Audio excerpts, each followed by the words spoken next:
42% రిజర్వేషన్ల సాధనే లక్ష్యంగా శనివారం తెలంగాణ బంద్కు బీసీ సంఘాల జేఏసీ పిలుపునిచ్చింది.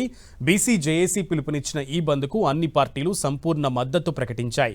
మద్దతు ప్రకటించడమే కాకుండా బీసీ జేఏసీ చేపట్టిన ర్యాలీకి అన్ని పార్టీల నేతలు, అన్ని సంఘాల నాయకులు పాల్గొన్నారు.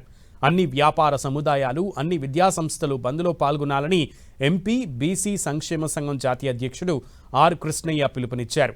బీసీలకు 42% రిజర్వేషన్లు కల్పించే వరకు తమ పోరాటం ఆగదన్నారు.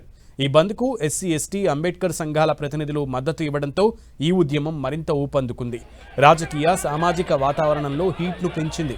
అయితే బీసీ రిజర్వేషన్ల సాధనపై అన్ని పార్టీలు ఒకరిపై ఒకరు విమర్శలు సంధిస్తున్నారు.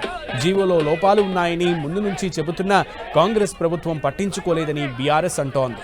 అసలు కాంగ్రెస్ అసమర్థత వల్లే హైకోర్టు స్టే ఇచ్చిందంటూ బీజేపీ రివర్స్ అటాక్ చేస్తోంది. ఇటు కాంగ్రెస్ పార్టీ కూడా కేంద్రం వైఖరి వల్లే రిజర్వేషన్లు అమలు కావడం లేదంటూ ఫైర్ అవుతోంది. బంద్కు మద్దతు ఇవ్వడం కాదు, అఖిలపక్షాన్ని బీజేపీ నేతలు ఢిల్లీకి తీసుకెళ్లాలని కాంగ్రెస్ డిమాండ్ చేస్తోంది. ఈ బంద్ను శాంతియుతంగా జరుపుకోవాలని రాష్ట్ర డీజీపీ శివధర్ రెడ్డి తెలిపారు. బంద్ పేరుతో అవాంఛనీయ సంఘటనలకు, చట్ట వ్యతిరేక కార్యక్రమాలకు పాల్పడితే కఠిన చర్యలు తప్పవని హెచ్చరించారు.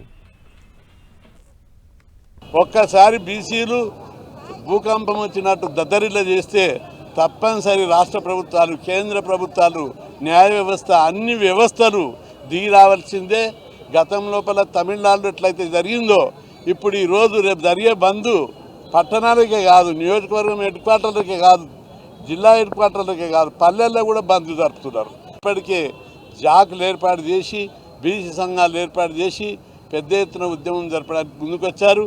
ఈ బంద్కు Congress party, BRS party, BJP party, CPI, CPM, అన్ని ఆమ్ ఆద్మీ పార్టీ, రాజకీయ బీఎస్పీ, మాదిగదండోరా, మాలనాడు, అన్ని కుల సంఘాలు, 136 కుల బీసీ కుల సంఘాలు, 35 బీసీ సంఘాలు, ఉద్యోగ సంఘాలు అన్నీ కూడా మద్దతు ఇచ్చాయి. 18 నాడు శనివారం రేపు ఈ జరిగే బంద్ విజయవంతం చేయాలని అన్ని వర్గాల ప్రజలకు పిలుపునిస్తున్నాం. వాణిజ్య సముదాయాలు, షాపులు, అదేవిధంగా సినిమా హాళ్ళు, పెట్రోల్ బంకులు, బస్సులు, స్కూళ్ళు, కాలేజీలు అందరూ కూడా బంద్ చేసి సహకరించాలని కోరుతున్నాం. ఈ బంద్ న్యాయం కోసం, ప్రజాస్వామ్యం కోసం జరుగుతున్న బంద్. ప్రజాస్వామ్యం అంటేనే అందరికీ భాగస్వామ్యం. ఆ భాగస్వామ్యాన్ని సాధించుకోవడానికి జరుగుతున్న ప్రయత్నం తప్ప ఇది వేరొకటి కాదు. తప్పనిసరిగా ఈ బంద్ను విజయవంతం చేయాలి. న్యాయం ఉంది కాబట్టి ఇలా అఖిలపక్షం బంద్కు మద్దతు తెలియజేసింది.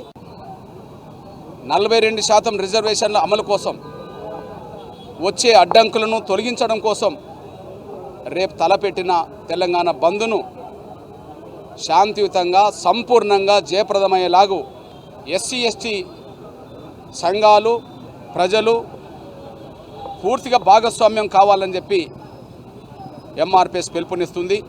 రేపటి బంద్లో సంపూర్ణ భాగస్వామ్యం అందించాలని హైదరాబాద్ మొదలుకొని తెలంగాణలో ఉండబడే అన్ని జిల్లా కేంద్రాల్లో, అన్ని మండల కేంద్రాల్లో, ప్రధాన గ్రామాల్లో, అన్ని గ్రామాల్లో కూడా ఈ బంద్ను జయప్రదం చేసే విషయంలో నా బీసీ సంఘాలు, నేతలు, ప్రజలతో మమేకమై శాంతియుతంగా, సంపూర్ణంగా జయప్రదమయ్యేలాగూ ముందుకు రావాలని, కృషి చేయాలని, భాగస్వామ్యం అందించాలని చెప్పి నేను విజ్ఞప్తి చేస్తున్నా.